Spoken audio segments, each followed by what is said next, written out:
Welcome to Coast Vue, the show that every single day celebrates the men and women who are making coastal Mississippi such a great place to live, work, and play. I hope you're having a great Wednesday. It's good to see you. At least, hopefully you're listening. And if you're listening on Facebook or YouTube, we appreciate you being there as well. We have a great show today. But before I do this, I want to share something that my friend Stacy Waldrop, one of the most positive people I know, what she posted. And it's something that brings back a big memory for me. It's from Man's Search for Meaning by Viktor Frankl. And as I mentioned before, when I was at Mississippi Gulf Coast Community College and then at Southern Miss, one of my favorite classes was philosophy, studying the great philosophers. And one of the books that we were required to read was A Man's Search for Meaning by Viktor Frankl, who had tremendous experiences, unfortunately, in concentration camps during the Holocaust. And one of the things that he wrote was this: we who lived in concentration camps can remember the men who walked through the huts, comforting others, giving away their last piece of bread.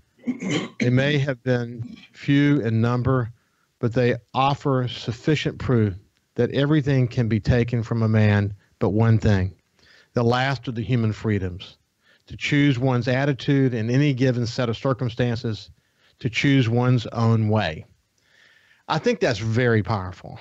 And I think it speaks, obviously it speaks to the fact that we all control our own destinies. We all can make a huge difference if we choose to. And, all across coastal Mississippi, we're blessed to have so many people who are willing to give back to this community. And, one of them is our next guest, actually. It's Manly Barton, who is a representative in the House of Representatives. He represents District 109. He's been on the show before. He's a Vietnam veteran. He's, I've often referred to people like you as a person who has sort of reinvented himself a bunch of different times in his life. But when you look back, well, first of all, good morning to you, Manly. How are you doing? Good morning. It's good to be here. Doing well this morning. When you look back, do you see yourself having reinvented yourself a bunch of different times, or do you just see life as an evolution? Well, I think evolution is probably not a bad term. I've made this comment a bunch of different times. Everything in my life, and I think maybe even you and I talked about this at one time. Everything I've done in my life, from my time in the Army when I was young, and the years that I spent at Chevron, time as county supervisor, and now in the House of Representatives, all of those things and the experiences I had and the people I met and the influences that I had all along the way, including you, I might add, kind of made me who I am today. I think you take away almost any of those things, and maybe I'm a little different today than I might would have been. Certainly the influence of my own family, my dad in particular, I think influenced who I am, and he gave me some opportunities to do some things that I think made me a better person, made me more, maybe more human in a sense, in terms of looking at others and the work he did, working with alcoholics and drug addicts and, people who had issues, you might say, that, and I think all of that, kind of made me who I am. I mean, it made me have some empathy, I think, for people and maybe situations that I might not would have had it not been for those experiences. And certainly the governmental experiences. I served on a couple of boards before I was in the supervisor role. And then certainly that role coming to the legislature, I think, helped me really understand the impact that the state has on county government and county taxpayers and this kind of stuff. Because I kind of look at stuff, my first reaction, if it had anything to do with the county, I'm thinking, well, okay, I'm assuming usually it's a negative impact. So I look at it from that standpoint and say, how is this going to affect my folks back home? And but I think all of those things kind of, and all the people I've known along the way. But reinventing myself is in a sense is kind of a way to look at it. I guess I never really thought about it that way. But yeah. Well, I tell you, it's interesting. I had a guy on my show. His name is Chuck Cage, and he's a master duck hunter. He duck hunts all over the world. But when he was in his teens, he was severely burned. I mean, I'm talking about very severely burned. A gas can blew up, and it was a really significant moment. Almost lost his arm and his leg, and he went on a mission. And one of the missions he went on is to make sure that every day for the rest of his life is one that counts. And he talks about putting marbles into this big jar, and every time you take a marble out, that represents a day, and you just keep each day that passes, you take another marble out. And that kind of caused another friend of me to have a conversation about that, because we were both reflecting about, as we get older, how do we best make our marks if we really want to? I mean, is it in our nature, and it's not, to ride off into the sunset? Obviously, the more we've learned, the more we want to try to give back something, leave some kind of a legacy. And then I was having a conversation on Coast Vue, actually, in the last few days with our friend Royce Cumbest. And for Royce well, but for people who may have missed the conversation, he's the chairman and CEO of Merchants and Marine Bank. But Royce said that as he gets older, because I called him timeless, because when you look at Royce and you look at his history at the bank and how long he's been there, he looks timeless to me. And he says he doesn't feel timeless, but one thing he does feel is the need to be more deliberate. More deliberate in his intentions, because obviously he realizes he's I wouldn't say your days are numbered, but certainly, as we get older, we have less days left, to take marbles out of the jar, so to speak. And it was interesting the way he talked about being more deliberate about what he does, and more, a lot more intention regarding every action that he makes. You look back in your iterations, and again, maybe you are the sum total. We are all the sum total of our experiences. But do you think too about things in that way, that you want to make your mark, you have to go forward with more intention? The legislature is a hard place to do that, frankly, because the wheels of change turn so slowly. But how do you think about that? Well, I've told people, I've had a lot of people through the years ask me, especially the last 8 or 10 years, have asked me which I like the best. Did I like the county or the state government? And certainly at the county government, you can vote on Monday and something will happen on Thursday. Well, in the legislature, you're right. The wheels move much, much slower. But I think, we have times in every session, and certainly over a period of a term, where you'll have issues that come up that you need to vote on that are almost, I would almost call, generational type of impacts. And so, and we've certainly had some of those in the last few years. I think we may even have one this year that we're dealing with right now. And I have in the past have thought, to some degree, I'm older now, and I have grandchildren. I actually have 3 great-grandchildren now.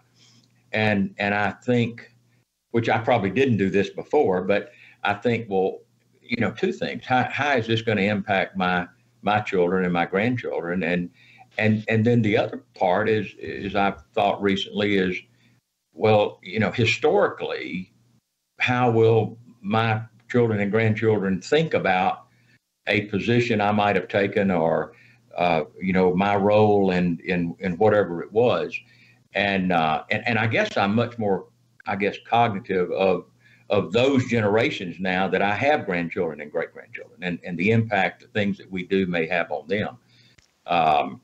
But and I think that's just age, and I think that's getting older and reflecting on things we did in our youth, that certainly impacts us today, But yeah. I think about when I was the publisher of the Sun Herald, I often said in speeches that when you're doing whatever you do in your life, just ask yourself, especially in this day of the internet and social media, et cetera, just ask yourself, are you okay with the headline that would result from it tomorrow? Whatever it is you're doing, would you be okay with it being a headline tomorrow in in the paper. And when you look at it that way, it makes you think about it. It makes you think about, okay, what am I going to do? As you said, as we get older, one of the things I often think about is how can I improve life for my grandkids? I worry about my grandkids and this world that we're in today. And, how can I make my mark and leave a legacy for them so at least they make proper choices and whatever. And, it's interesting. I saw, and we're coming to the end of this segment, but I saw a tape from an actor this morning. I'll remember who it was, and I'll tell you on the other side of the thing. But he said, "Look at life as a movie. Are you proud of the actor you are in your movie? or do you need to change the characters and as he puts it, kind of strip off the skin and become a different character, so that the ultimate movie of your life is something that you're really proud of." Anyway, we'll pick that up on the other side. When we continue, we'll continue with Representative Manley Barton from coastal Mississippi. We'll see you after this break. Welcome back to Coast Vue. We have Manley Barton with us. He's a representative in the House of Representatives of District 109. And just an old friend. We've been through a lot of battles together over many, many years. And Manley, the last time you and I talked, you were still gasping for breath. I was. Your COVID experience was not a good one. And first of all, how are you doing? I'm doing good. I think I don't know, percentage-wise, I'm pretty close to normal now. I told somebody just the other day, I said the one thing that seems to still be lingering is I have some energy issues, and that could be a combination of getting old and a number of things. But I playing golf. I'm starting to play golf again, so that's a good thing. And but about hole 14 or 15, I start running out of steam. But here again, that could be age. But I've had some other people who had similar experiences with COVID, saying that fatigue was one of the things that had lasted the longest for them. So I guess it is. It could be still an issue. But what I recall most about your specific COVID experience was that you had a lingering low oxygen problem that was very, very troubling, and it just took a while. I remember actually you had just, I think when the last time we had talked, you sort of gave us an update on what you'd been through, but you had walked out to your mailbox, and that was a big accomplishment. It was. When I initially came home from the hospital, I was in the hospital for several weeks and then came home and then was on oxygen for another couple of months. And the doctor was like, I want you to take 100 steps a day. Now, that doesn't sound like very many, but I was proud of myself when I got 100 steps in a day the first few days. But then I worked that up to, a couple hundred feet. And then I remember the first time I tried to go to the mailbox, I got a little ways down there and decided I'd made a mistake, and I went back in the house. But then I did make it all the way to the mailbox and back. That it was it's about 300 feet down to the mailbox, so that was a real accomplishment at the time. But, I was proud of myself. Hey, so Manley, let's talk a little bit about this legislative session. I have described it in conversations with both the Speaker and also with Delbert Hosemann, the Secretary of State. Both have been on the show, as one of the most consequential legislative sessions in recent history, probably maybe ever, when you consider over $1 billion of money, a lot of one-time money that needs to be spent, and trying to create alignment around that. You've got the issues around the income tax elimination. Of course, the House is pushing really hard on that. The Lieutenant Governor has a slightly different approach that does not include completely eliminating the income tax. He said on my show that it could be a decade before we did something like that. There's just so many objectives currently in this session. And I would say a lot of conflicting objectives with Republican leadership. That's a little bit disappointing, because you've got the governor sort of wanting to go do some things, and the lieutenant governor wanting to do some things, and the Speaker wanting to do some things. But, that is the democratic process. That's why the wheels of change go slowly, so you can debate these issues. And we're sort of at the stage of the legislature where, bills are getting getting discussed in each of the chambers or getting passed or being passed to the other chamber. We'll get into conference committees and, we'll get into specific issues as it relates to the budget impact and all that. It's a slow process for good reason, isn't it? It is. It shouldn't be easy to pass things. It should be a little difficult. If it's not difficult, we'd end up with a lot of laws that we don't need or we wouldn't want once we got them. But there needs to be a very deliberate process where everybody has an opportunity to view not only the process, but the content of the bill, ask questions.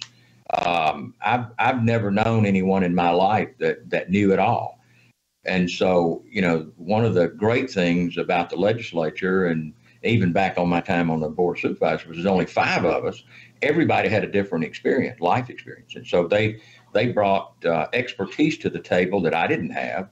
And as we discussed issues in their House of Representatives, the same way.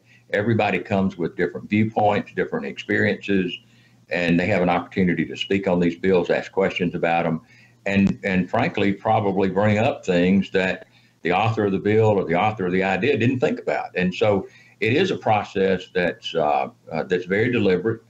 And so sometimes it takes, you may have a great idea and it may take you a couple of years to get it worked out and try to fix what people point out to you is maybe not well thought out idea. Maybe they add some things to it. But in the end, you end up, if it does get passed, it's probably a better product than it was to begin with. So the process works. And so, we finished up general bills last week. This week we're on appropriations bill. In fact, I left an appropriations meeting that's going on right now downstairs, bringing out what we call the first pass or the first action on appropriation bills. We brought all those out this morning. The Senate will be doing the same thing.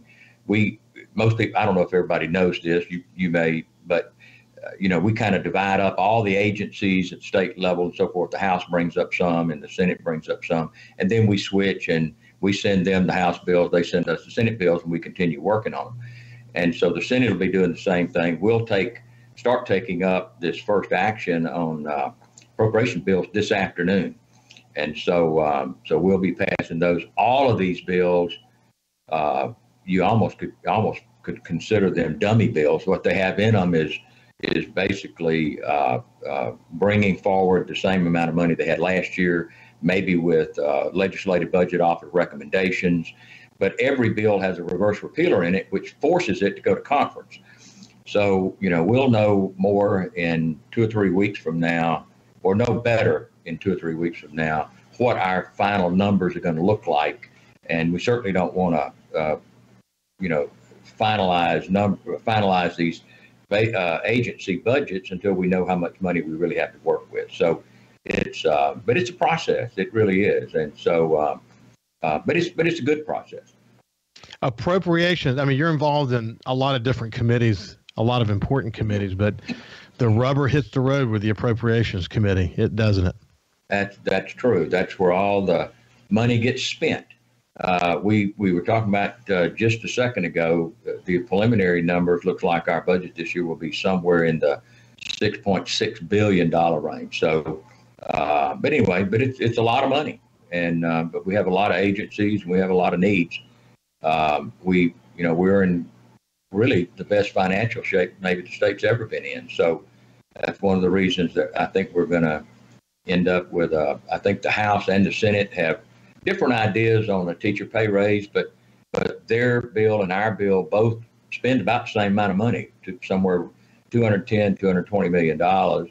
And so even though the details are slightly different, I think the fact that we're in the same ballpark money-wise, I think we'll be able to come up with a compromise at the end of the day that everybody can live with. So, but I feel pretty confident about that one.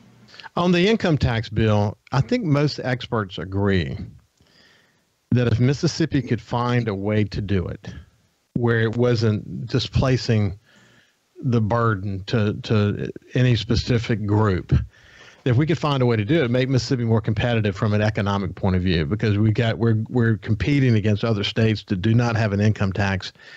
And in order for us to be truly competitive, it's very, very difficult for us to do, especially when you start thinking about remote work and the new economy and what that entails, and attracting people here who want to live in Mississippi and who are saying, okay, look, the quality of life issues, the cost of living issues, I like where Mississippi is as it relates to that, but it's either there or Texas, or it's either there or Florida, or whatever their choices are.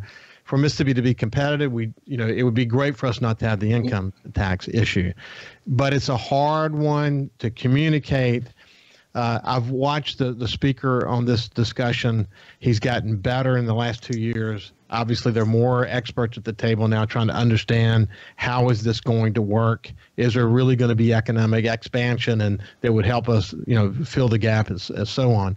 I listened to the speaker last week in his conversation with Paul Gallo, and I was disappointed to hear that in his efforts to reach out to the lieutenant governor, that the lieutenant governor really didn't want to hear the details yet. He just wanted to present the Senate bill.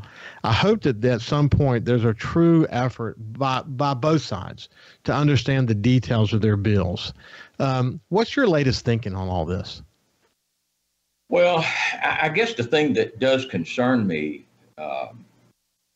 where we're sitting right now is that, as opposed to the teacher pay bill, where we're kind of in the same ballpark. The details are different, but we're kind of in the same ballpark.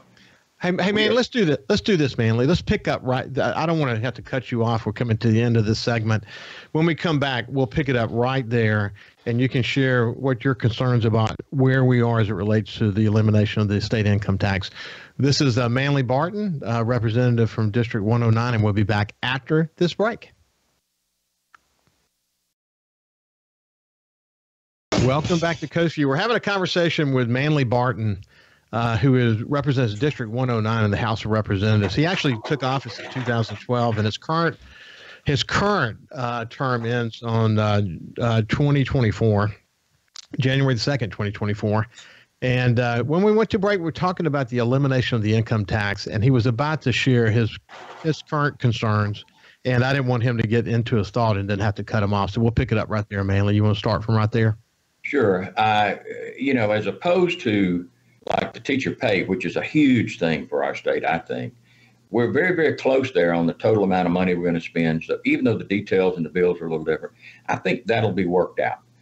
The concern I have on the income tax is that we're not even in the same universe. I mean, we are so far apart. Somebody's got to move in one direction or another a great deal. And so that negotiation, I think, is going to be difficult. It just is. And so I would not want to predict, where that's going to end up. I hope as the session goes along that there will be a coming together, try to sit down, work out the details and work out those things that's best for my constituents and across the state. And I think it's possible. I mean, I think the people that are involved in it, certainly on our end, and I know a good many of the folks on the Senate end also, they're good folks and they want to do the right thing. But I'm just concerned it's going to be difficult to get there. And I have that concern, and I think a lot of other people do too. But, one thing that the speaker said, again, in this conversation with Paul Gallo, was that he had opportunities to sit down with the governor. Of course, the governor's publicly said that he's for the elimination of an income tax. I think always the magic is in the details. Right. But I wonder if the governor will start to take a stronger leadership role in this conversation. Have you heard anything regarding that? Not really. He's always, like, as you said, he's been his only objection has been the increase in the and I think it's a minor increase, the sales tax. And so, and I don't want to put words in his mouth, but he seems to be less against that today than he was a couple of months ago. I think he's warming up to it. I have not had a conversation with him about it, so I cannot really say that. Okay, so look, here's the thing. What I will say is that one thing the governor has going for himself is the fact that he comes from a banking background and is a numbers guy. And I think in the case of the elimination of the income tax, having a numbers guy at the table who can rationalize all the various gyrations that are going to happen in order to eliminate the income tax, having a governor who has that skill set could be a really good thing.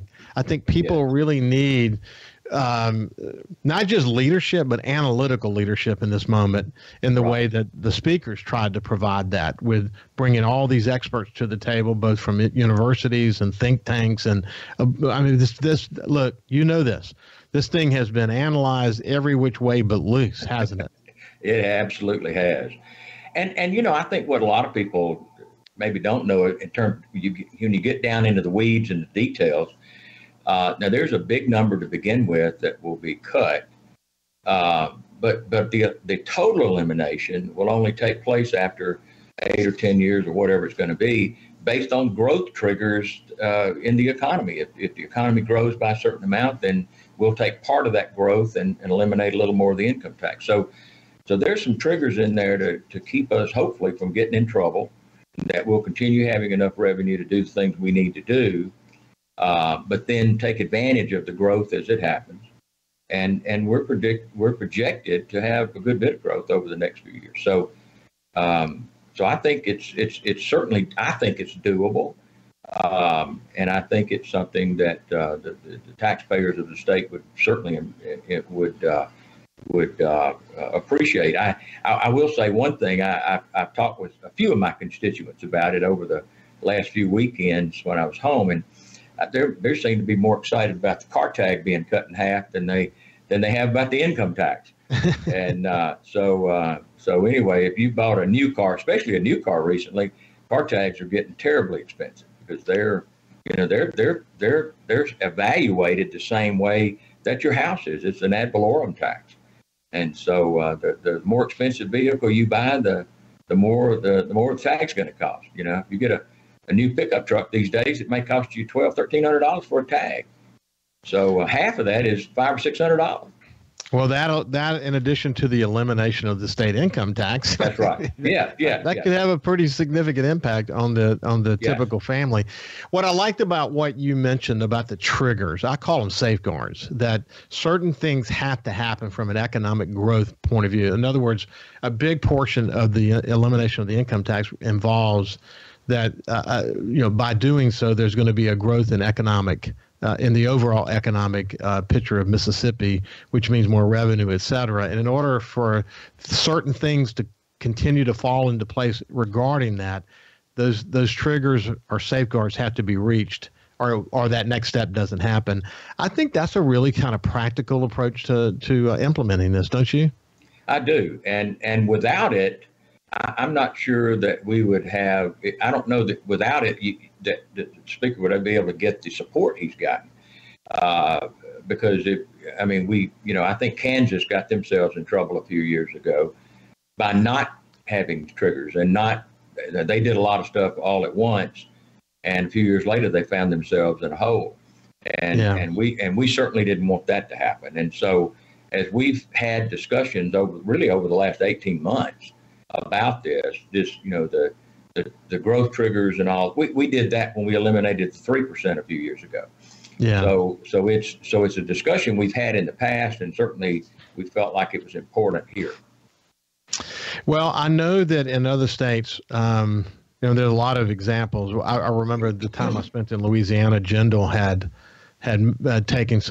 made some moves to reduce the overall tax collections that happened in the state, and he did it in like one fell swoop, and it got the state in some pretty serious financial trouble. In fact, at one point, the state was over $1 billion in debt, and it was a big deal that they had to kind of dig themselves out of. We don't want to find ourselves. I mean, Mississippi financially speaking, you're on the Appropriations Committee in the House. It's amazing to think that we had a pandemic and that Mississippi performed so well, isn't it? Well, it is. And in fact, I remember going into the session, I guess the 2020 session, when the pandemic hit, in March of that year, 1st of March, we were set to have some 150, $200 million in our budget contingency fund that we were going to be able to do some things with. The pandemic hit, we went home, I don't know, third week in March or something like that. And by April the 1st, we had nothing in the budget contingency fund. That 150 million went away, filling holes, and sales tax revenue went way down because people weren't buying anything, people weren't going anywhere. And so, it wasn't until later that year things started coming back. And when they did start coming back, they came back with a vengeance. I mean, it was amazing. Sales tax revenue. I think a lot of people stayed home. They were ordering stuff on the internet. I don't know what it was, but sales tax revenue went through the roof, and I'm not sure anybody anticipated that, and it did, and it really hadn't really stopped. I mean, the economy's just continued to grow, and so but we did go through about a 4, 5, 6 month period in there when things did not look good, but it really turned around.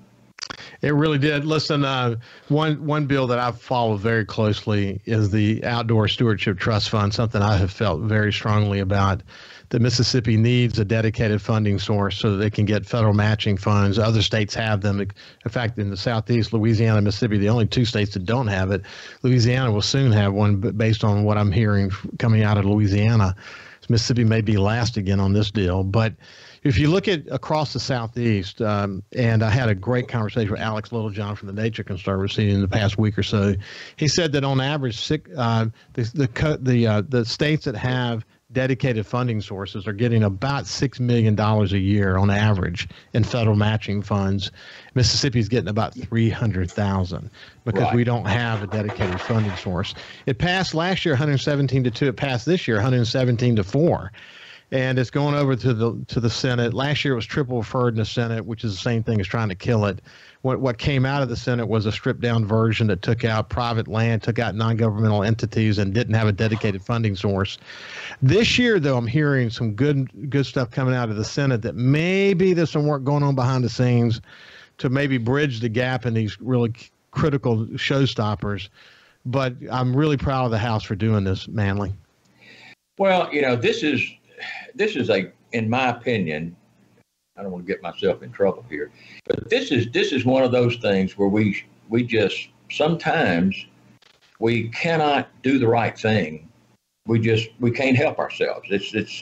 We get in a situation where we don't want to spend the money, but this is a situation where if we spend the money, then you get the federal matches, and we can do all of these things that we need to do. And like I say, it's had broad support in the House, and we're just hoping this year the Senate will.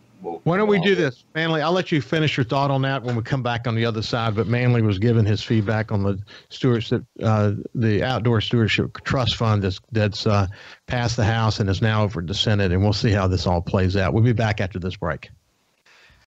When we went to break, we were chatting a bit about the House moving again to pass what is going to be a transformative conservation effort for the state that will enable the state to create a dedicated funding source that we can get federal matching funds. And there are big time federal matching funds, but 7 out of every $8 available on the federal level is in the Farm Bill, which is it is 100% private land. So if you exclude private lands from the conversation, then we don't have access to the federal money as it relates to the Farm Bill, which is where most of the money is. So we just need to get this done. Mississippi should be leading. I've often said, Manley, on my outdoor show that Mississippi is the capital of the outdoors in the U.S., and I believe that. There, you may find certain segments of outdoors that are better in other states, but when you add it all up together, turkey, deer, duck, red fishing, offshore fishing, speckled trout fishing, whatever it might be, the Mississippi, when you bring the collection of those things together, is the best. You think about canoeing on our rivers and lakes and bird watching and photography and all the things that people enjoy doing in the outdoors here. We are the capital of the outdoors in the U.S., and we shouldn't be having a debate about whether we need to create a trust fund that only maxes out at $15 million a year. I mean, that's a rounding error. I mean, we should do this, and I don't know why we have such a deep debate about it. Well, I just hope that we're not last again. Everybody else has seen the benefit of this. Every other state has seen the benefits, and they're reaping the benefits today. And we've just kind of sat back and for various reasons have just not been able to pull this off. And as you said earlier, the House passed it almost unanimous last year, almost unanimous again this year, and we just can't seem to get there from here. I hope the Senate will take it up and pass it in a way that will allow us to match those funds and draw down those federal dollars. Because as you said, I mean, we have a tremendous outdoor heritage here with hunting and fishing in particular. We're as diverse as anybody in the country, and so this would help all of our fishermen, hunters, everybody even the environmentalists. Everybody would benefit from this in many, many, many ways. There's no question about it. Hey, let's shift gears in the short time we have left together, Manley. What other things are on your mind? What are some priorities that you're thinking about besides what we've already talked about? Well, I thought I would at least mention the fact that we did pass the voter initiative resolution this past week. It's actually not a House bill. It's actually a resolution. And we passed that out.